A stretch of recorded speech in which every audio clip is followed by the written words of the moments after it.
Երբ ձյուն է գալիս, երեխաները թողած սմարթֆոնները բակ են վազում։ Օնլայն խաղի հերոսը վերածվում է ձնեմարդու, խաղային կրակոցը ձնագնդիկի անցավ հարվածի։ Ձյան գայթակղությունն այնքան մեծ է, որ փոքրիկները հաճախ մոռանում են ձեռնոցակնել, ինչը կարող է բերել ցրտահարության։ Մաշկաբանական խնդիրը հիմնականում առաջանում է օդի բարձր խոնավության կամ ցածր ջերմաստիճանի դեպքում։ Հյուսվածքների ախտահարումն արտահայտվում է կարմրությամբ, այտուցով կամ մաշկի մեռուկացմամբ։ Միայն կարմրությամբ, այդ ժամանակ մենք գնահատում ենք որպես առաջի աստիճան ցրտահարություն, այսինքն այդ ժամանակ մեռուկացում մաշկի եւ ենթամաշկային հյուսվածքների չի լինում։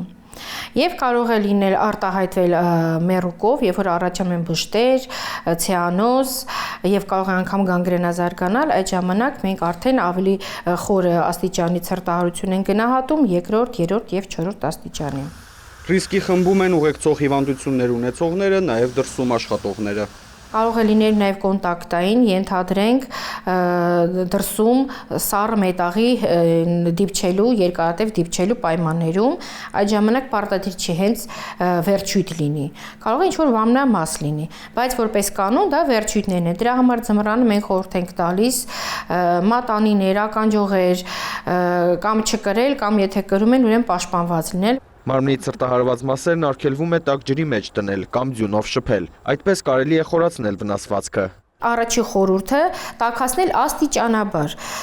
Եթե վաննաներ ենք դնում օրինակ ոտքերի համար, սկսում ենք սենյակային ջերմաստիճանից եւ 1-2 ջերմաստիճան տաքացնելով աստիճանաբար 15-20 րոպե ընթացքում ամեն անգամ մի քիչ ջուրը տաքացնելով նոր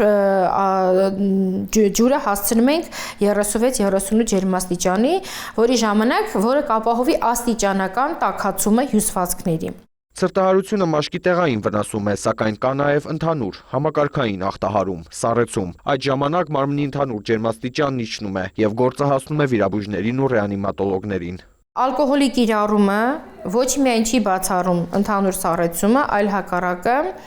ավելի է խորացնում։ Ինչու՞։ Երկու գործոն կա այդտեղ։ Մեկը այն, որ երբ որ մարդը օգտագործում է ալկոհոլ, ինքը չի զգում դրսի իրական ջերմաստիճանը, եւ ուրեմն ալկոհոլ օգտագործելու հենց ժամանակ մենք ունենում ենք անոթների լայնացում, որը բերում է ջերմատվության ակտիվացմանը, ջերմատվությունը մեր բարձրանում է, այսինքն մեր օրգանիզմը կոպիտ ասած ավելի արագ է սառում։ Բժշկու հորդորն է սառը եղանակին մաշկային խնդիրներից խուսափելու համար կրել տաք հագուստ, երկարաճիտ եւ չսեղմող կոշիկներ, նաեւ սնուցել մաշկը վիտամինային քսուկներով։ Արամ Մարանդյան, Դավիթ Մաչկալյան, լուրեր։